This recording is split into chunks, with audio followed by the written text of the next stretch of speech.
Sir, உங்க பல்லவன் போக்குவரத்து கழக பஸ் பண்ண வேலையை பாத்தீங்களா? இப்படி செஞ்சா நாங்க எப்படி சார் ஆபீஸ் போறது? உங்க பஸ் டிரைவர்ல கொஞ்சம் மெதுவா ஓட்ட சொல்ல மாட்டீங்களா? சார், மெதுவா போனாலும் திட்டுறீங்க, ஃபாஸ்டா போனாலும் திட்டுறீங்க. உங்க மேல சேத்த வாரி இறைச்சதுக்கு பல்லவன் மட்டுமா பொறுப்பு? ரோட்ல பள்ளத்தை நோண்டிட்டு அத சரியா மூடாம போனா தண்ணி தேங்கித்தானே சார் நிக்கும். நீங்க பள்ளம் நோண்ட டிபார்ட்மெண்ட் போய் கேட்டு பாருங்க. பள்ளம் நோண்டது யாரு? எந்த டிபார்ட்மெண்ட்? 4-5 டிபார்ட்மெண்ட் நோண்டறதுக்கு சான்ஸ் இருக்கு. நீங்க எதுக்கும் மின்சார வாரியத்துல இருந்து ஆரம்பிங்க. மன்னிக்கணும் சார், நீங்க குறிப்பிட்ட அந்த இடத்துல பிரேக் டவுனே இல்ல, மின்சார வாரியம் பல்ல நோண்டவே இல்ல. நீங்க எதுக்கும் குடிநீர் வடிகால் வாரியத்தை கேட்டு பாருங்களே. தம்பி, ஏற்கனவே புழநேரியில தண்ணியே இல்ல. நாங்களே திருவான்மையூர்ல இருந்து 2 நாளைக்கு ஒரு தடவை லாரியில அங்கங்க தண்ணி சப்ளை பண்ணிட்டு இருக்கோம். அண்டர் கிரவுண்ட்ல நாங்க போட்ட பைப் லைன்ல தண்ணி போயே 2 மாசத்துக்கு மேல ஆச்சுன்னு நாங்களே கவலைப்பட்டு இருக்கோம். அப்புறம் நாங்க எதுக்கு தோண்டணும்? நாங்க தோண்டவே இல்லையே. நீ எதுக்கும் PWD ஆபீஸ்ல போய் கேட்டு பாருங்க தம்பி. பள்ளத்தை தோண்டது யாருன்னு எனக்கு தெரியாது சார். சம்பந்தப்பட்ட கிளார்க்கு பிரசவ லீவ்ல போயிருக்காங்க. நீங்க எதுக்கு அடுத்த வாரம் வாங்க. பிரசவ லீவ்ல போனா அந்த சீட்டுக்கு வேற யாரையும் போட மாட்டீங்களா? சார், போஸ்டிங் போடணும் சார். ஆனா போடவரு கேஷ் லீவ்ல போயிட்டாரு. என்னங்கடா அராஜகமா இருக்கு? உங்க சூப்பரண்ட் எங்க? அவர்கிட்ட நான் ஒரு கம்ப்ளைண்ட் எழுதி தரணும். சூப்பரண்ட் சிக் லீவ்ல போயிருக்காரு சார். நீங்க மட்டும் எதுக்கு ஆபீஸ் வந்தீங்க? லீவ் போட வந்த மாட்டிக்கிட்டேன்.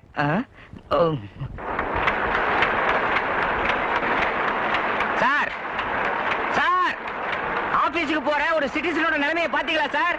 பல்லவன் சேத்த வாரி அடிச்சுட்டு போயிட்டான். பல்லவன் ஆபீஸ்ல போய் கேட்டா MESல போய் கேட்க சொல்றாங்க. MESல போய் கேட்டா PWDல போய் கேட்க சொல்றாங்க. PWDல போய் கேட்டா மெட்ரோ ஓட்டர்ல போய் கேட்க சொல்றாங்க. என்ன இப்படியே போட்டோ எடுத்து போடுங்க, எல்லாருக்கும் தெரியட்டும். மிஷின் ஓடுறதுனால காது கேட்கல, கொஞ்சம் சத்தமா சொல்லுங்க. பல்லவன் நல்லவனா? நல்லவன் இல்ல சார், பல்லவன். பல்லவன். ஓ, வல்லவனா? வல்லவன் இல்ல சார், பல்லவன். பல்லவன். ஓ, பல்லவனா? மேல ஃபர்ஸ்ட் ஃப்ளோர்ல இருக்காரு, போய் பாருங்க. அட போங்கப்பா.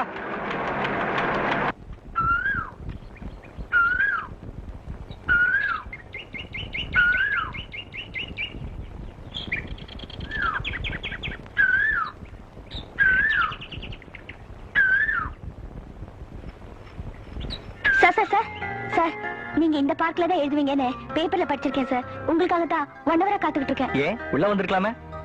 நீங்க எழுதிட்டு இருந்தீங்களே சார், உங்க புது கவிதைகள் எந்த புத்தகத்துல வந்தாலும் நான் வாங்கி படிச்சிருவேன் சார். Thank you. என் பேர் ஊர்வசி சார்.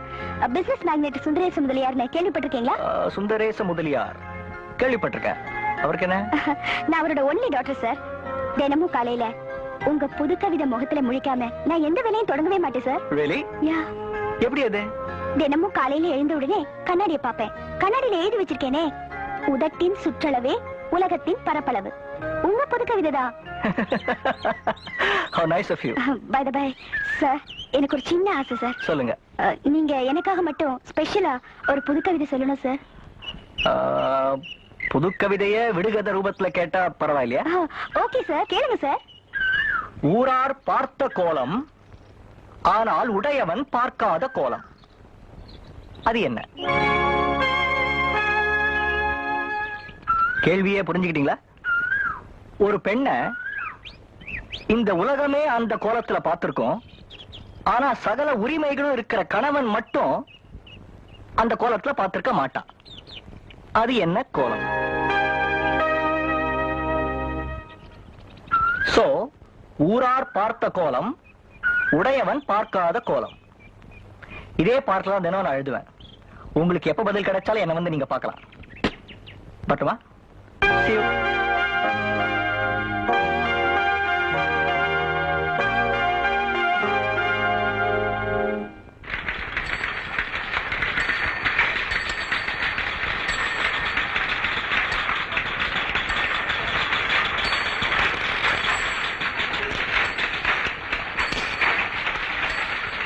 பாரிஜாதா, எங்க அப்பா எனக்கு பொண்ணு பார்க்க ஆரம்பிச்சிட்டாரு.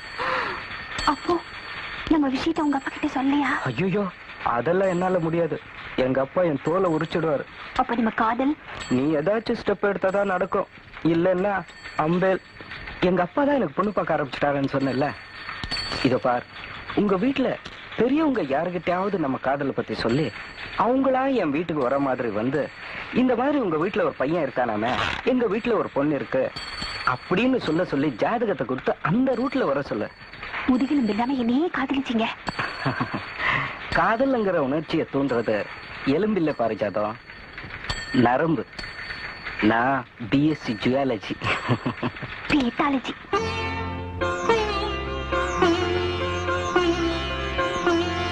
அண்ணே காஃபி. எங்கேயாவது சண்டைக்கு போறியா? இல்லையே அண்ணே. பின்ன ஏன் பாவாடி தூக்கி சொல்லிட்டு இருக்க? வாச தெளிச்சு கோலம் போட்டேன். ஏன் பாவாடி இறக்கி விட்டா கோலம் போட முடியாதா?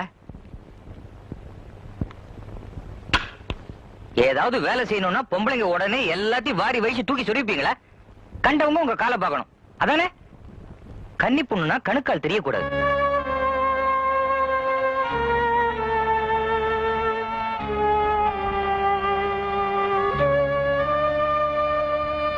உனக்கு எத்தனை தடவை சொல்லிருக்கேன் இந்த மாதிரி ரெட்டை பின்னல் போட்டுக்காத, கொண்டைதான் போட்டுக்கணும்னு. இந்த வயசுல எப்படி என்னை கொண்டையெல்லாம் போட்டுக்கிறது? இந்த வயசுல தான் கொண்டை போட்டுக்கணும், கண்ணாடி மாட்டிக்கணும், எலுமிச்சம்பழ சைஸுக்கு பெருசா பொட்டு வச்சுக்கணும். வயசு பசங்க பார்த்தா அப்படியே பாந்தி வரணும். உன்னை இன்னொருத்த கையில புடிச்சு கொடுத்ததுக்கு அப்புறம் என்ன வேணா செஞ்சுக்க. பாப் வெட்டிக்க, லிப்ஸ்டிக் போட்டுக்க, ஸ்கர்ட் மாட்டிக்க, பவுடர் டப்பா அப்படியே தலையில கவுத்துக்க. எவன் வேண்டான்றான்? ரோடா ஏரியா ஏரியாவா வயசு பசங்க வாயில சிகரெட்டும் கையில சீப்புமா அலையறத பார்த்தா வயித்துல புளிய கரைக்குது. அவங்களுக்குன்னு ஒரு புரியாத பாஷை. மச்சி என்ன கண்ணு, ஐட்டம் கேசு, மச்சுக்கன்னு ஜகா வாங்குது, டாவு காட்டுது. பொண்ணு ஒல்லியா இருந்தா குச்சி ஐசு, குண்டா இருந்தா கோன் ஐசு. சே இல்ல நாடு உருப்படாது.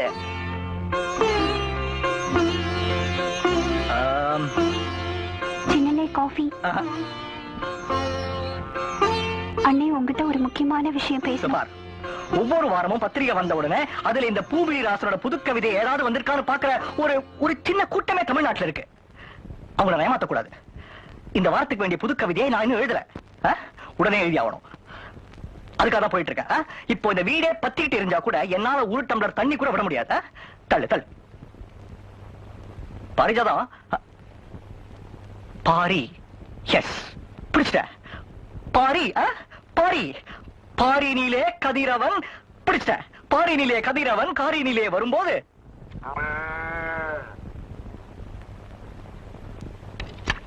அம்மா அம்மா சின்ன காஃபி குடிக்கல, இது கொண்டு போய் அப்பா கிட்ட கொடுத்துட்டு வரேன். ஐயோ, இது நான் கலந்த காப்பிடி. உங்க அப்பா தான் என் கையால பச்சை தண்ணி கூட குடிக்க மாட்டாரு. 12 வருஷமா இந்த நரக வேதனையை தான் அனுபவிக்கிறேன். வழக்கம் போல நீயே உங்க அப்பாவுக்கு தனியா காப்பி கலந்து கொண்டு போய் கொடு. நைஸா இதே கொண்டு போய் கொடுத்துட்டு வரேன். வேண்டாண்டி, அப்புறம் இந்த வீட்டுல பெரிய பூகம்பமே வெடிக்கும். பாக்கலாமே.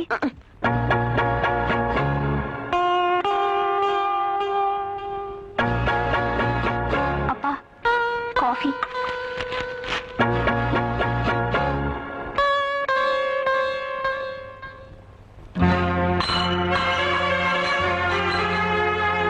யார் கலந்த காப்பி நுரையோட இருக்கும், யார் கலந்த காப்பி தண்ணி மாதிரி இருக்கும் எனக்கு தெரியாதா?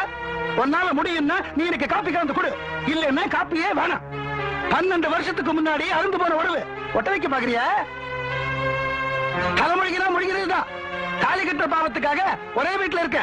இஷ்டம் சொல்லுங்க, இப்ப வீட்டு விட்டு வெளியே போயிடுறேன். என்ன மன்னிச்சிருங்கப்பா. ஏன்பா அம்மா கூட பேசாம சன்னியாசி மாதிரி இருக்கீங்க?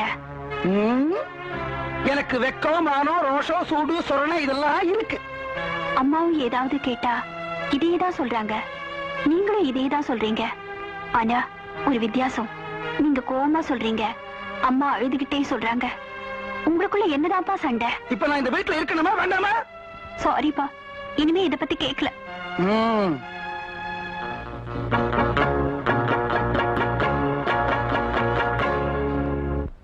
என்னமா இது? நான் 600 ரூபாய் சம்பளம் வாங்கும்போது 800 ரூபாய் செலவழிச்சேன். 800 ரூபாய் சம்பளம் வாங்கும்போது 1000 ரூபாய் செலவழிச்சேன். 1000 ரூபாய் சம்பளம் வாங்கும்போது 1200 ரூபாய் செலவழிச்சேன். இப்ப நான் சோலையா 1600 ரூபாய் வாங்குறேன். 1800 ரூபாய்க்கு பட்ஜெட் போட்டு கொடுத்துருக்கேன். ஏமா உன்னால துண்டு விழாமையே பட்ஜெட் போட முடியாதா? நீ பேசாம நிதி மந்திரி ஆயிட வேண்டியதானே? என்ன என்னப்பா பண்ண சொல்ற?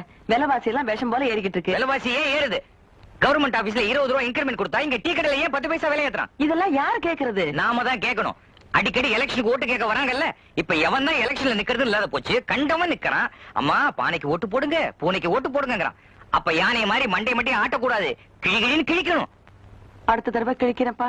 கிழிச்ச நீ நிர்வாகம் பண்ணது போதும், இனிமே நான் பாத்துக்கிறேன். இன்னில இருந்து வீட்டு நிர்வாகம் என் கையில. ஐயோ, நிர்வாகத்தை மாத்திட்டானே, நிர்வாகத்தை மாத்திட்டானே. நான் என்ன பண்ணுவேன், நான் என்ன பண்ணுவேன்? மாட்டிக்கிட்டேன். அம்மா ஒரு முக்கியமான விஷயம் பேசணும், உங்ககிட்டயாவது பேசலாமா? அடிப்பாடி இவ ஒண்ணு நிர்வாகம் என் கையிலேயே இருக்கும்னு நினைச்சு சில தில்லுமுள்ள எல்லாம் பண்ணி வச்சிருக்கேன். இப்ப திடீர்னு நிர்வாகத்தையே மாத்திட்டான். அரிசிக்காரனுக்கு 400 ரூபாய் பாக்கின்னு எழுதியிருக்கேன். அது 400 ரூபாய் இல்ல 600 ரூபாய். இதே மாதிரி பால்காரன் மளிகை சாமா எல்லாத்துலயும் சிக்கல் இருக்கு.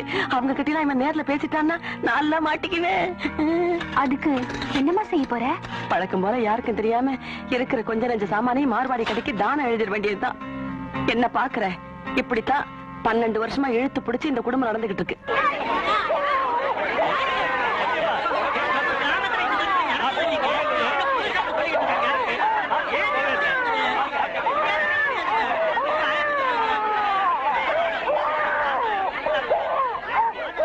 ஏப்பா தம்பி, கடைசியா நீ என்னதான் சொல்ற? ஐயா நான் கருப்புங்க, என் சம்சாரமும் கருப்புங்க. குழந்தை மட்டும் எப்படிங்க சவப்பா பிறக்கும்? அவளை தள்ளி வைக்க விடுங்க. அம்மா, நீ அழுகிறதுல ஒரு புண்ணியமும் இல்ல. உன் புருஷன் சொல்றதுலயும் நியாயம் இருக்குல்ல. நீ என்னமா சொல்ற? அந்த மாரியாத சத்தியமா நான் நல்லவங்க. பொய் சொல்லாதே. ஐயா நான் கருப்புங்க, என் சம்சாரமும் கருப்புங்க. குழந்தை மட்டும் எப்படிங்க சவப்பா பிறக்கும்? அவளை தள்ளி வைக்க விடுங்க. அவன் சொல்றது நியாயமா படுது. அது எப்படிங்க ஒரு கருப்பு ஆம்பளைக்கும் கருப்பு பொம்பளைக்கும் சிறப்பு கொண்டு பிறக்க முடியும்? இதுல ஏதோ சிக்கல் இருக்குங்க. தலைவரே, இங்க இருக்க உங்க உத்தரவோட நான் ஒரு நல்ல நியாயம் சொல்லலாமா? ஓ நியாயத்துல யாருடைய மனசும் புண்படக்கூடாது, யாருடைய வாழ்க்கையும் பாதிப்படையக்கூடாது. ஐயா, உங்க வெத்தலை வாக்கு பொட்டி கொஞ்சம் தரீங்களா? எதுக்கு? அதுலதான் விஷயமே இருக்குங்க. பச்சையப்பா ஐயா, உனக்கு வெத்தலை வாக்கு போடுற பழக்கம் உண்டா? உண்டுங்க. போட பெரியவங்க இருக்காங்க, அவங்க முன்னாடி நான் எப்படிங்க வெத்தலை பாக்கு போடுறது? உன்னோட பொஞ்சாதி சமாச்சாரமே பஞ்சாயத்துக்கு வந்தாச்சு. அப்புறம் என்னப்பா மரியாதை? போடுப்பா. சரிங்க, போடு.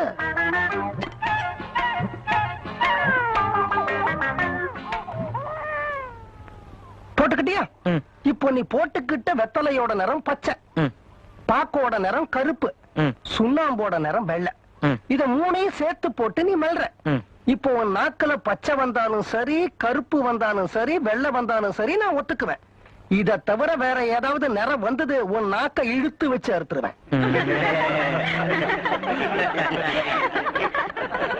மெல்றா கண்ணா, மெல்றா கண்ணா, மெல்றா.